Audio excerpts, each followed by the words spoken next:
La industria financiera está viviendo su mayor cambio en décadas. Ya no se trata solo de bancos o fintech. Hablamos de ecosistemas, plataformas y colaboración. ¿Cómo llegamos hasta acá? ¿Qué cambió en la forma de diseñar productos financieros? ¿Y qué rol va a jugar la IA en lo que viene? De eso se trata este episodio. Acompáñanos a recorrer el camino que hicimos como banca tradicional hasta llegar al mundo del Open Finance.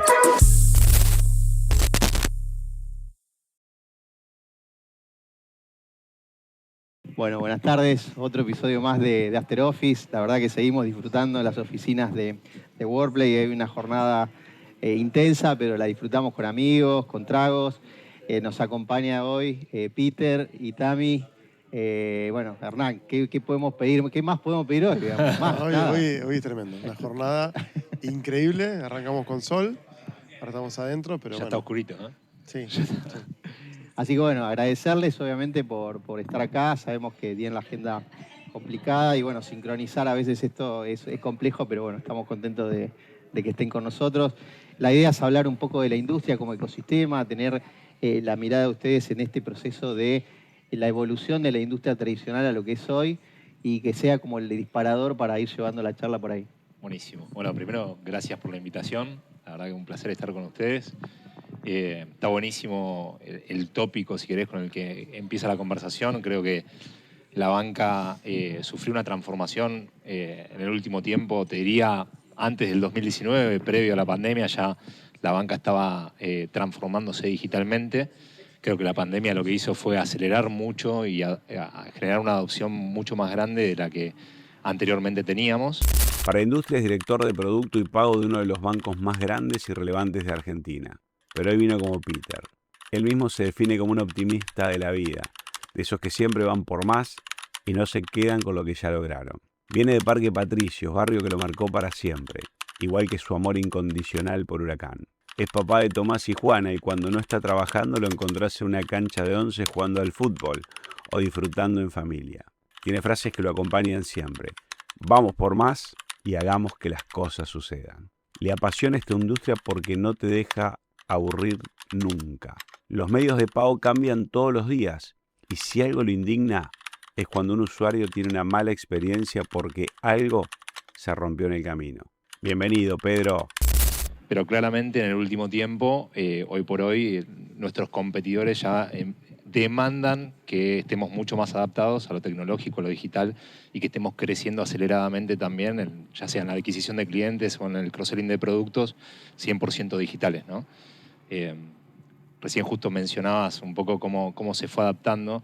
Me acuerdo cuando allá por 2014 en Galicia, antes te diría, 2012, empezamos, yo me acuerdo que tenía la vertical de préstamos personales, y eran 100% en sucursales, 100% en canales físicos. En ese momento empezamos a desafiar el modelo, porque teníamos un online banking que era 100% consultivo, no era transaccional. Entonces teníamos que empezar a migrar a un modelo mucho más transaccional, o al menos lo que veíamos nosotros, la visión que teníamos. Para eso en ese momento empezamos con un proyecto particular que nos llevó a desafiar el producto 100%. Y con la mirada de decir, bueno, yo quiero tener el 100% de los préstamos de manera digital. 2012 estamos hablando. Te miraban de reojo como diciendo, ¿cómo vas a hacer esto? Una cosa que estás loco, imposible. Y me acuerdo que en esa época me ponían el pagaré en el medio, el pagaré del préstamo personal. Y la verdad que lo desafiamos, básicamente siempre los datos terminan mandando, y un poco el gran desafío que tuvimos que hacer internamente es, che, ¿cuánto terminás ejecutando con el pagaré? Cuando te contaban el número que terminaban ejecutando con pagaré, no existía. El número no existía. Entonces, ese fue el gran momento donde destrabamos una situación que parecía que era imposible dentro del banco. Y en ese 2012 hicimos un vuelco a lo que fue la digitalización de los préstamos y logramos que casi el 50% de los préstamos se dieran de manera digital. Al menos los que eran en ese momento hasta 150 lucas, que en definitiva era el monto, ¿no? Era bastante grande el monto.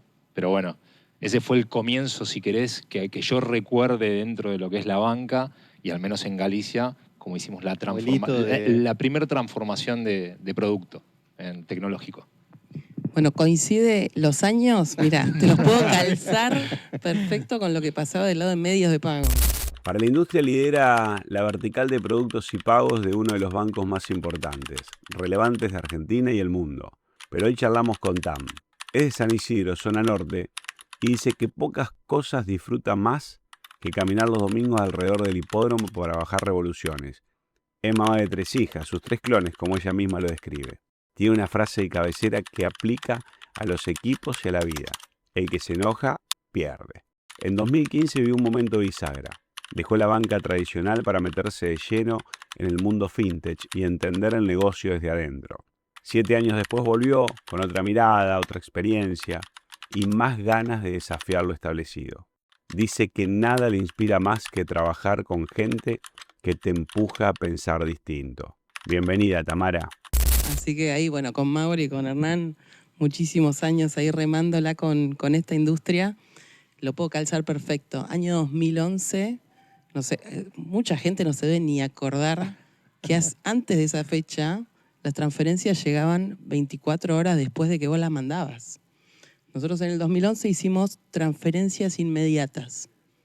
Es decir, vos hacías el débito y el crédito en el mismo momento. Me acuerdo hasta los códigos de transacción.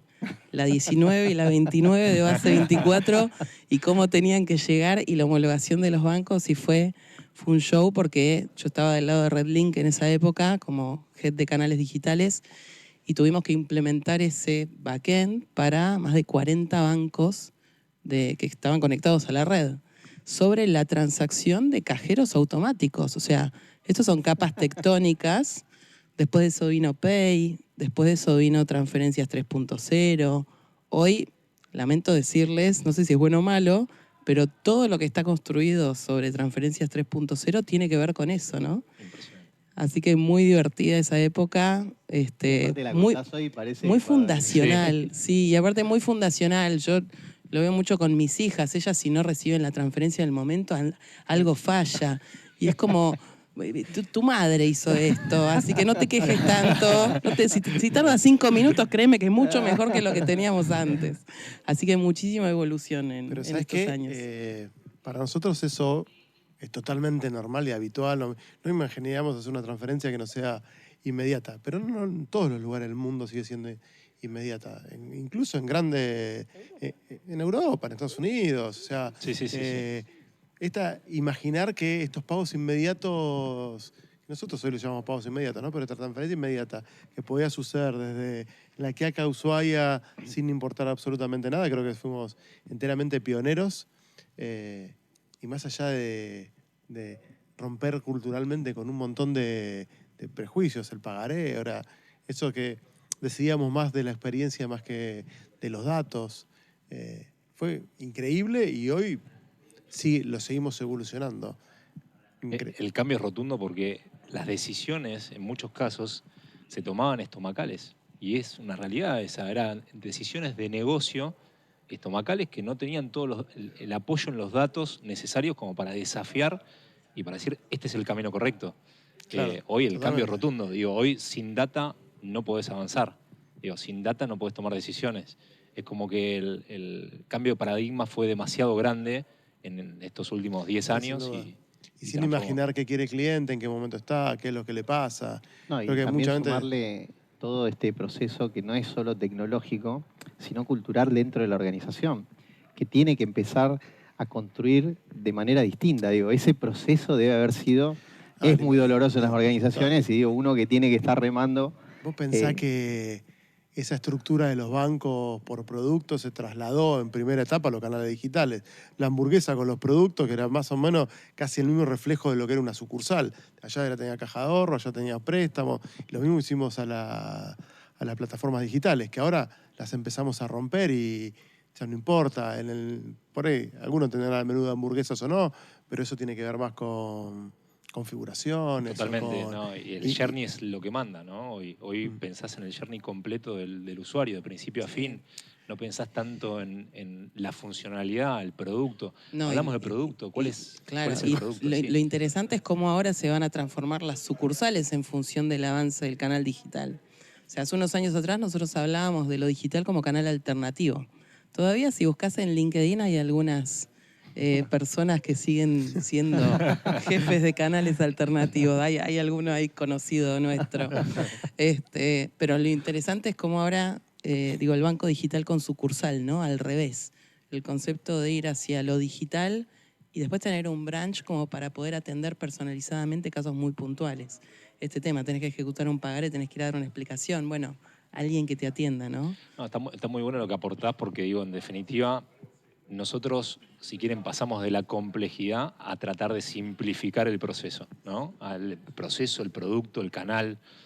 Digo, y las fintechs o las big techs nacieron simples. Entonces, lo que pasó, de hecho, con un Nubank, cuando te sentás a hablar con un Nubank, te dice, nosotros nacimos simples y hoy nos estamos complejizando un poco más, pero para dar una experiencia puntual a los usuarios, personalizada y que realmente me potencia a mí a nivel mercado, porque si me quedo en lo simple, no termino de ganar el partido. Entonces, fíjate cómo los roles también se van intercambiando, ¿no? Y fue medio pendular también, ¿no? Sí. Porque fíjate que fuimos, sobre todo a nivel regulatorio, fuimos desde una regulación que decía que un banco era banco porque tenía sucursales, a una regulación para neobancos, en donde lo único que cambiaba era que se permitía el banco sin sucursal. Ahí surgieron un par de jugadores, algunos ganaron escala, otros menos, y transversal la fintech, ¿no? Y cómo eso fue creciendo, pero creciendo desde una perspectiva de contexto del usuario.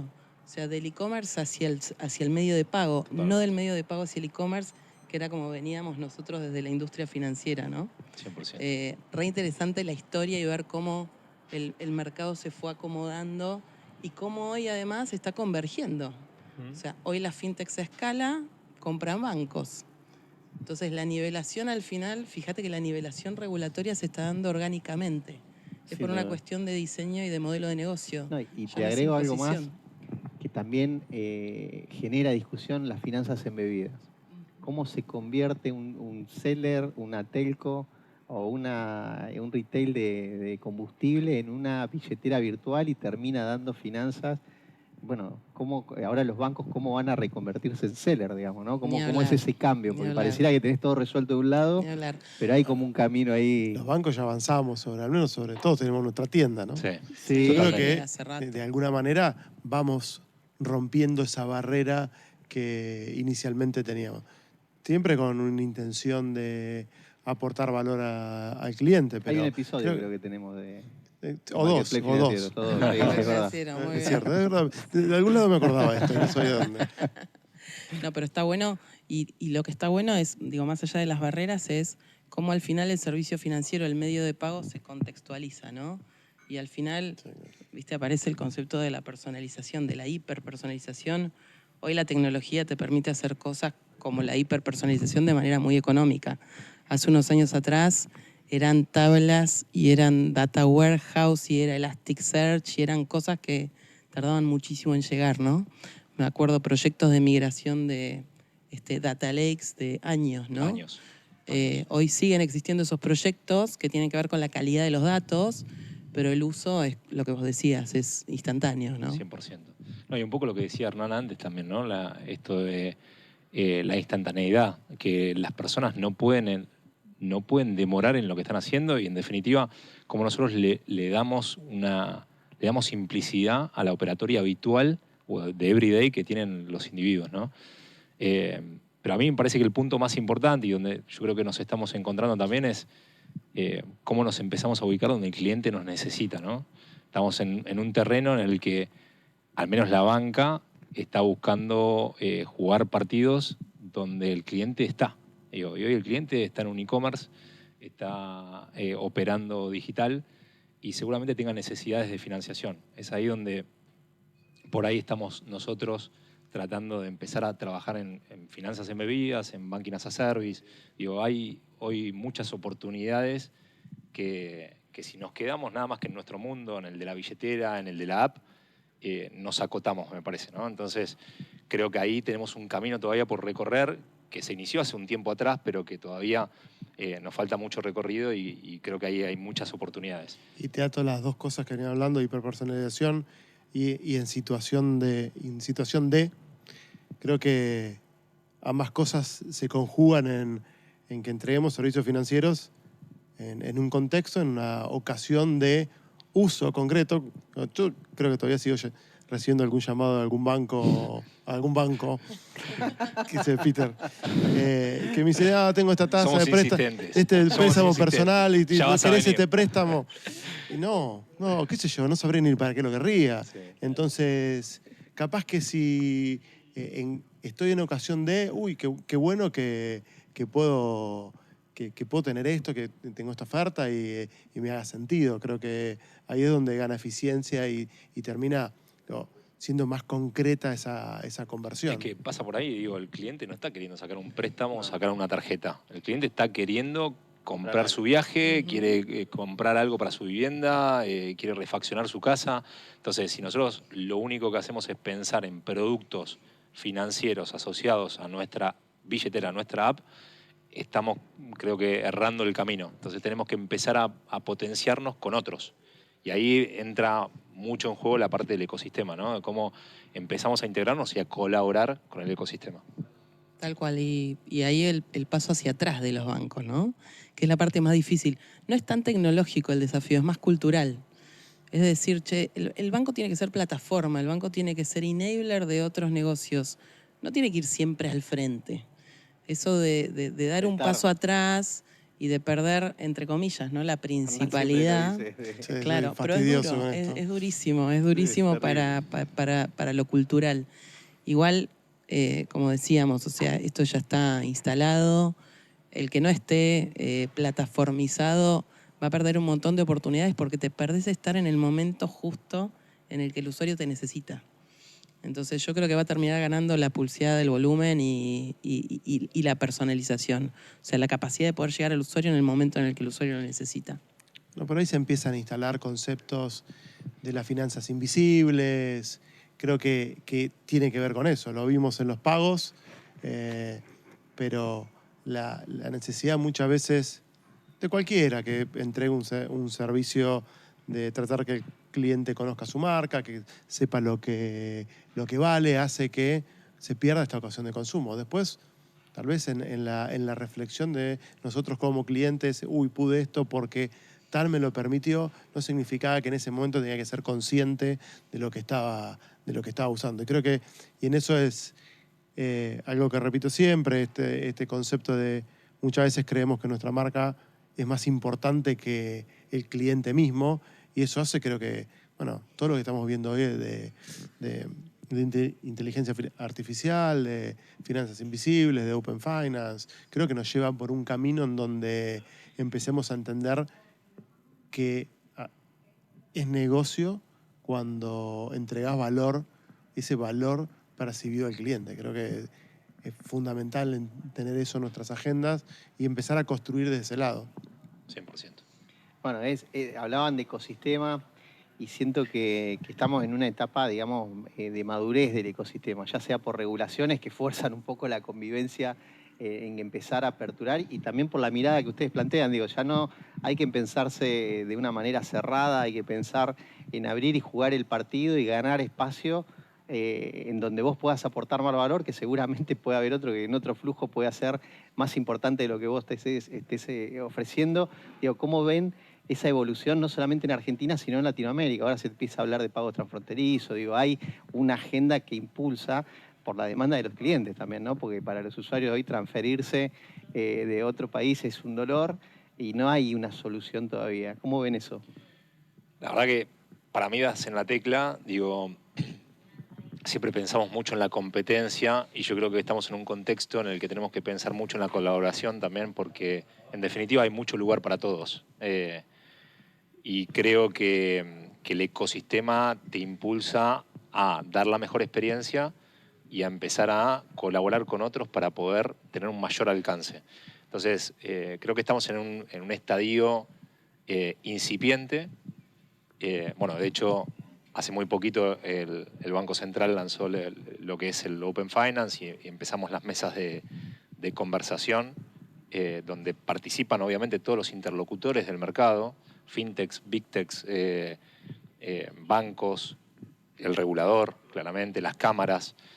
Y me parece que en ese ámbito es donde tenemos que llegar a acuerdos que sean sanos para la industria, ¿no? Que haya reciprocidad, que haya precio, que permita escalar, que haya seguridad, digo, porque hay conceptos que no podemos relajar en las conversaciones y negociaciones que tengamos dentro de esas mesas, porque son las que el día de mañana van a hacer que esto tenga escala. Si no, es muy difícil escalar si todas estas cuestiones no se dan y no se juegan dentro de estos ámbitos.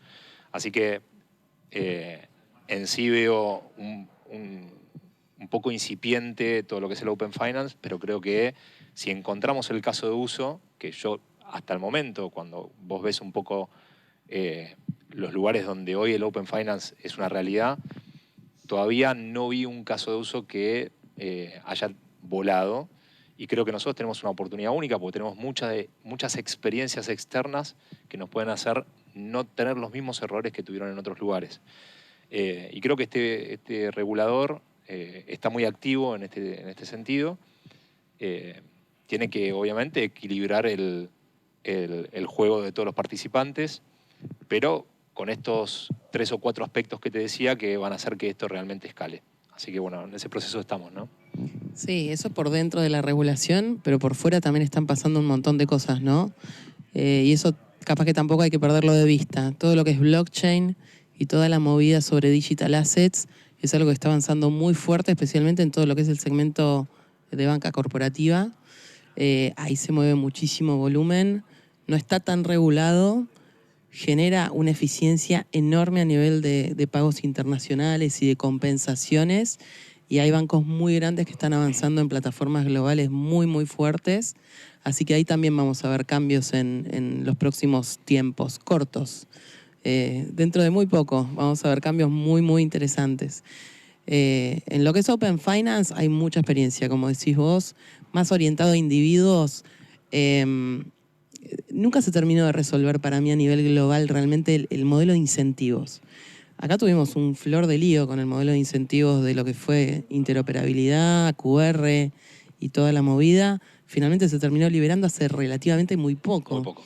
Creo que mayo del año pasado, si no me equivoco. Hace Interoperabilidad poquito. full, sí. Full, Sí. ¿sí? Después sí, el resto estábamos subidos, nosotros estábamos desde antes. Claro. Pero full. Fue PST. Primero fue Pay, después pero fue costó PST. mucho el mundo de Sí. tarjeta de crédito, que Sí. recién el año pasado... Sí. Así que bueno, experiencia en esas mesas tenemos como sistema financiero. Referencias existen, pero es como vos decís, no hay una referencia realmente fuerte de lo que se puede lograr a nivel de modelo de incentivos. Tecnológicamente sí, y de hecho la tecnología hoy es muy superior a la que tenía PSD2 en la época en la que se lanzó en Europa o incluso en Estados Unidos. Digo, hoy es muy evolucionada y permite hacer muchísimas cosas. Pero la clave es el modelo de incentivos y tal vez arrancar desde ese lugar, ¿no? Para que no se transforme en un bloqueante a la hora de tener todo listo y tener que salir a la calle. Vamos a ver qué pasa en esas mesas. Sí, un esquema Va a estar seguro divertido. sobre todo. Yo creo que la seguridad Me hiciste es la acordar clave. eso cuando decías lo de esquema seguro, digo que la discusión de PST en algún punto se frenaba porque decían, bueno, como no había trazabilidad de indicadores, porque era algo nuevo, tampoco estaba claro quién era el riesgo, quién era hasta que empezó a pasar, y empezó a pasar en más escala, entonces ahí era como decir, bueno, o paramos esto porque no podemos seguir que lo agarre y que lo quiera agarrar. Mauri, yo no sé si vos te acordás, pero el problema empezó el día 1. El día 1 yo me acuerdo perfecto de la situación, un retailer muy grande en Argentina, entendió un poquito a detalle, no había que ser muy experto, pero entendió que el QR-PST podía reemplazar a la tarjeta de débito desde el punto de vista de la interacción. Acordate que en ese momento se usaba la tarjeta como método de captura. Después se quitó, pero no había, había QR, pero se usaba la tarjeta. Claro, no tenías que vincular Tenías que vincular la tarjeta para poder hacer ese pago.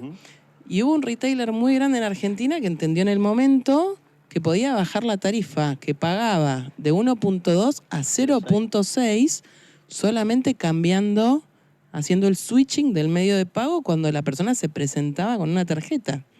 Por supuesto que esa tarjeta no procesaba promociones, no había devoluciones, había un montón de implicancias funcionales. Los movimientos era raro, una transferencia. Bueno, El día que ese retailer prendió QRPCT, estuvimos todos a punto de bajar la palanca de QR porque volaban las transacciones de transferencia y la de tarjeta de crédito bajaron alevosamente. Tardamos, yo me acuerdo porque estaba del otro lado, 9 meses en recuperar el volumen de compra con tarjeta a partir del momento en el que nosotros prendimos QR interoperable. O sea, ese volumen no es que se canibalizó realmente, el temor era ese, ¿no? Cómo canibaliza un método de pago con otro. Lo que terminó pasando fue que toda la masa de pagos digitales creció, pero el ajuste duró 9 meses. En esos 9 meses fueron duros. Tremendo. La pérdida para los bancos en esa época era difícil de absorber. Bueno, la verdad que costó la discusión de definir quién era el responsable en Ante los el riesgos fraude. de fraude, porque esa fue... Liability shift. El famoso liability shift. Tenía fecha. Sí. Era terrible. Diciembre de 2023, me acuerdo Sí, todavía. Tiene la fecha de Sí, ese terrible. Y lo que pasa es que estaba del Me lo otro acuerdo- lado. me lo acuerdo Me perfecto. imagino Debe tener en la casa, debe tenerlo. Lo tengo me marcado en el imagino cómo calendario. debe haber En la sido heladera, eso. para mí tienen los dos la fecha en la heladera. Sí. Porque Diciembre de 2023. Está muy bien. Sí, sí, sí. Sí, sí. no, ¿dónde Me estaba acuerdo diciembre del perfecto. 23? No, estabas en No esas sé, pero yo mesas. me acuerdo Estabas que- en esas Algo. mesas. Yo me acuerdo Hay una foto perfecto. tuya dando vueltas. No, yo creo que esas mesas y las de transferencia pool, no sé si se acuerdan, También. fueron Sí. históricas. Muy Terrible. divertido. Fue muy No, ¿y divertido. las pruebas? En retrospectiva. Fue muy divertido. En retrospectiva. Muy, En muy el bueno. momento no nos parecía nada La divertido todo batalla eso. naval estuvo buena. Pero fíjate que tiene que ver mucho con lo que decíamos antes, ¿no? La colaboración entre Terrible. los actores del ecosistema, porque creo que fue el inicio de todo esto. Sí. Y todo lo que se va a dar ahora. Igual, para explicarlo de la batalla naval, porque lo entendemos por ahí nosotros No, la solos. batalla naval, que me Sí, acuerdo sí, cuando sí. hacíamos las pruebas en vivo de Sí. PST, decía, bueno, ¿quién tiene este banco? ¿Quién tiene la tarjeta? Y había uno que modulaba la reunión, que te mostraba una pantalla de tipo batalla naval y va Este contra Tildando este, la este consulta contra de la este, norma este billetera, será sí, contra un este. día. iba machando las pruebas en vivo, ¿viste? Entonces todo más o Agua. menos respiramos, Pará, funcionamos, listo. en ok. Transferencia Pool también pasó lo mismo. Era la batalla naval también. Tremendo. Muy bueno, muy bueno. Sí, Bueno, sí. que espero que no siga pasando eso todavía, ¿no? No, va, qué sé yo, no sé. Yo Bueno, creo que... Transporte. Transporte también fue una...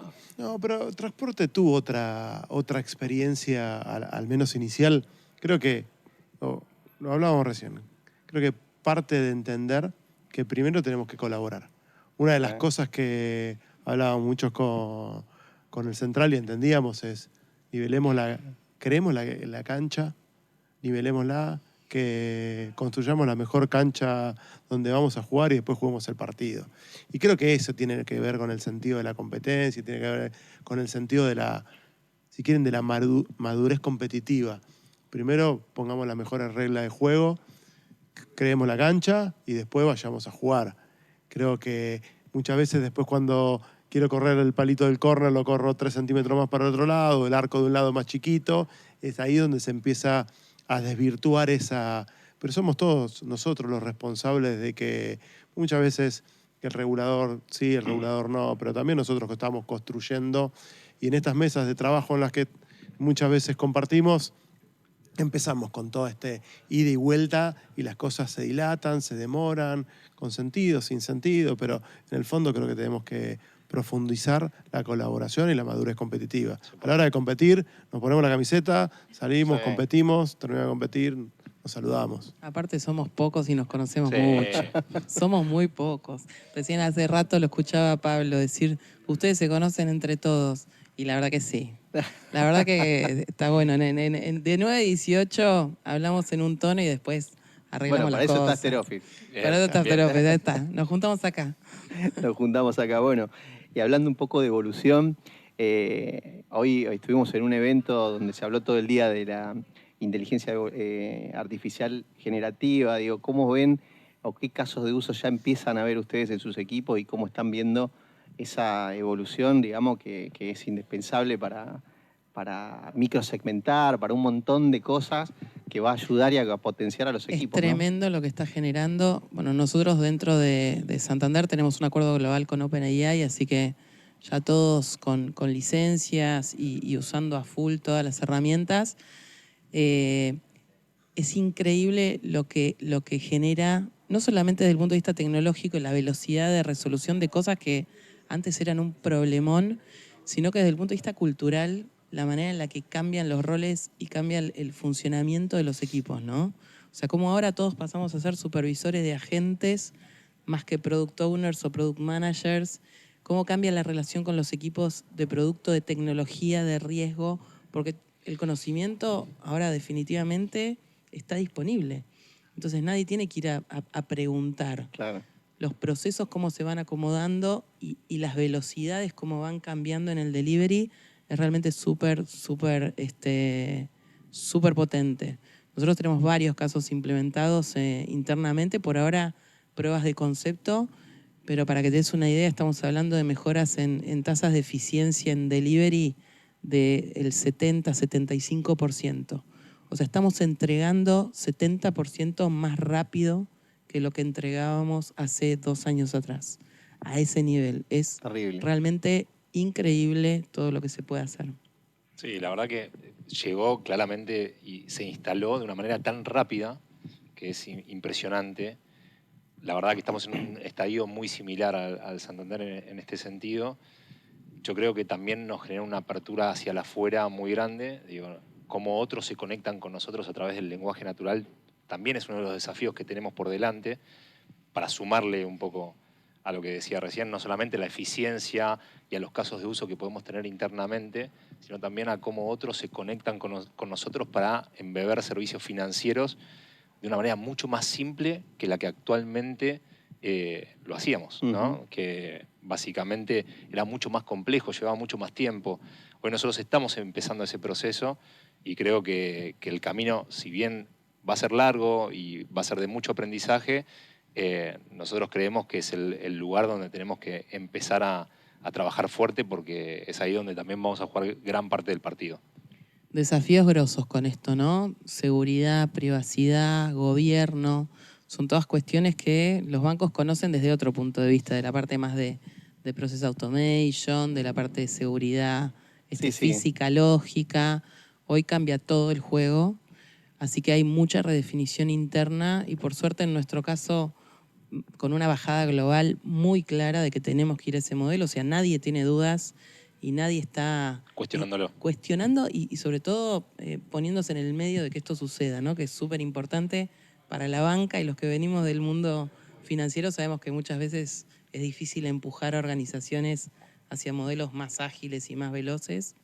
Y acá, resuelta la cuestión de la privacidad, resuelta la cuestión de la seguridad y del modelo de gobierno, no tiene límite. O sea, realmente no hay límites a todo lo que se puede lograr, interna y como decís vos también, hacia los clientes. Cambia completamente. Ahí hay desafíos que decís, primero en el desarrollo de habilidades dentro de una organización, que son habilidades que seguramente hay procesos que se dejan de hacer en roles que ya dejan de existir o se tienen que reconvertir, y roles que hoy no pensamos dentro de la organización y hay que empezar a crearlo, además de toda la parte de los sesgos en la configuración de esta tecnología. Digo, ¿cómo van trabajando eso? Porque si bien no hay una regulación, no es una discusión muy nueva, digamos, por decirlo, pero ¿cómo se genera eso dentro de la organización? Yo creo que tiene que ver mucho con lo que decía recién del gobierno, ¿no? De qué gobierno le damos a estas verticales que nosotros estamos apuntando con AI.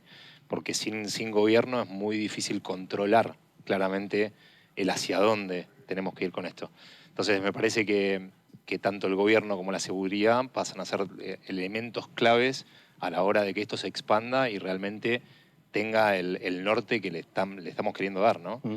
Como organización, para nosotros es el modelo que se viene. Entonces, si nosotros no sentamos las bases, un poco yendo al concepto que traía antes Hernán, de equilibrar la cancha para todos, pero internamente dentro de la organización, y que todos entiendan el por qué y el para qué, se hace muy difícil que esto pueda escalar de la forma que queremos. Entonces, creo que la bajada, el gobierno y la seguridad que le demos a esto es la clave del éxito. Y después mucho acompañamiento de los equipos de HR y los equipos también de agilidad, en donde ellos también tienen un rol como muy fundamental en esto porque tienen que empezar a mirar la estrategia, entender la estrategia de adopción de AI y el para qué lo estamos adoptando y después generar planes de capacitación y de reskilling de la gente para que todos puedan ser parte del ecosistema y no necesariamente tener que perder su rol, su posición o su trabajo por algo como esto. Todo lo contrario. De hecho, lo que está pasando en la práctica es que la inteligencia artificial lo que está generando es un aumento de las capacidades de las posiciones o de los roles de las personas. No está reemplazando. Por lo menos no en los roles en donde hoy hay mayor nivel de adopción. En mi caso, bueno, todo lo que es el ciclo de delivery de producto digital, end-to-end, la verdad es que no reemplaza. La verdad es que aumenta las capacidades del equipo multiplicando, ya te digo, 75% Terrible más. ese número. No, es tremendo lo que aumenta la velocidad, el scope y todo lo que se puede entregar a través de estos procesos. Es muy impresionante. Así que a mí me recibieron hace unos meses en el banco diciendo que teneme paciencia, que los bancos somos lentos. La verdad es que no me está pasando. No me está pasando. Bueno, todo lo contrario. hoy hablaba no voy a decir con quién, pero hoy hablaba, me sumaron un nuevo rol dentro de mi equipo, que es de deuda técnica. Le digo, no. Deuda técnica. Entonces, bueno, hay de todo, digamos, hay industria para todo. Bueno, pero pará, tiene que ver con lo primero que hablábamos, deuda técnica. Todo lo que está construido sobre los mismos foundationals del año 2011, como arrancamos la conversación. Así que... Y puse un scoring. Está bueno que te hagas cargo. Puse un scoring, digo, para ver cómo cubro la deuda técnica. Claro. Bueno. Hay nuevos roles que se van a hacer, bueno, todo. Bueno, claro, pasa. sí. Y bueno, hay que ajustar para atrás también. Pero igual, a mí me gusta también mirar la inteligencia artificial de cara a los usuarios, ¿no? Siempre, algo de lo que nos pasa a todos es el usuario que quiere hacer algo en una aplicación, H47, error interno, ¿no? Todas esas cosas que son muy cotidianas y que lo siguen siendo, creo que la inteligencia artificial puede venir a ayudarnos un poco en esa interacción que tenemos en el momento que está sucediendo. Los mensajes, decís vos. No solo los mensajes. Por ahí estoy pidiendo un crédito en algún lado, en una plataforma que web. el lenguaje natural sea el que hoy... Pero imagínate, yo estoy pidiendo, bueno, voy a pedir $1.000.000 en un préstamo personal y el scoring te devuelve, no podés, o te voy a llamar, o las típicas 3, 4 opciones que tenés. Si eso lo podemos traducir en, che, mirá, no te da para esto, pero si lo pedís en 12 cuotas más, te da, o no pidas 1.000.000, pedí 900, por 900 te lo doy. Creo que ahí es donde mejora la interacción, volvemos a la ocasión de consumo, no te llaman por teléfono para decirte, después, che, mirá que 1.000.000 no, pero 900 sí. Claro, sí. Creo que puesto de ese lado, porque muchas veces caemos en los avances de IA puestos en ganar velocidad, en lograr eficiencia dentro de los equipos, poder desarrollar mejor. También lo que te permite es que aparezca algún loco que nada que ver con producto ni con tecnología y se le ocurra algo y por ahí también a partir de esa idea empiece a construir. Creo que eso es cierto y eso no, pero creo que le tenemos que encontrar esa vuelta en cómo esto lo ponemos al servicio de entregarle valor al final del día, ¿no? Claramente no sabemos dónde depara todo esto y dónde termina, y definitivamente hoy creo que todavía no lo estamos explotando de cara al usuario como el potencial que puede llegar a tener. Y sí se está trabajando internamente para entender hacia dónde nos puede llevar a nosotros. Es un poco lo que vos decís, digo, cómo nos puede potenciar a nosotros dentro de nuestras verticales de eficiencia para poder lograr escalar más rápido. Pero creo que es un camino también que hay que recorrer y que sí hay que priorizar al usuario atrás de todo esto, ¿no? Porque también esto de desarrollar más rápido, de desarrollar más eficiente, de lograr tener más features en la calle de manera más acelerada, tienen que ver con cómo le llegamos más rápido al usuario con soluciones que realmente sean de valor. Parece que pasa por ahí la cosa también, ¿no? Esto que vos decís, los mensajes, me hiciste acordar una publicidad que hay, que yo no sé si te acordás, pero es de una casa de electrodomésticos que le tiraban en los errores, te tiraban error H454. Son errores propios internos que tenemos nosotros para identificar al error. Es una cosa de loco, un catálogo de errores. Yo voy a decir algo, no es un error, es un horror que nosotros le hagamos eso. Claro, es un horror. Sí. Pero me hiciste acordar de esa publicidad, es tremendo. Hoy lo primero que pregunto, che, ¿alguien vio la descripción de los errores? Sí, ya los vimos. Pero bueno, siempre se escapa alguno. Sí, siempre se escapa. Bueno, la verdad que disfrutamos un montón tenerlos con nosotros. Espero que le hayan pasado bien. Seguramente vamos a volver a juntarnos en otro momento y seguir este tema que obviamente nos deja con mucho más tiempo para hablar, así que les agradecemos. Y hasta acá llegamos, uno más. Uno más. ¿Eh? Uno más. Muchas placer, gracias a ustedes. Un placer. Hoy entendimos algo clave. La competencia quedó atrás. El futuro del sistema financiero es colaborativo, abierto, basado en datos y diseñado para personas. Quien no se adapte queda fuera del ecosistema. Nos reencontramos en el próximo capítulo. Si querés ser parte, seguinos en nuestras redes y envíanos un mensaje.